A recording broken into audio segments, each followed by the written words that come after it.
এবার ঈদেও হয়নি ফেরা ঘরে, প্রিয়জন ছাড়া ঈদ কাটে মোর একলা অচিনপুরে।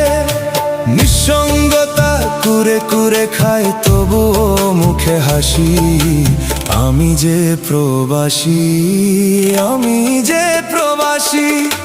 সবাই ভাবে প্রবাস মানেই রঙের দুনিয়া, কেউ তো দেখে না এই বুকে কি যে যন্ত্রণা।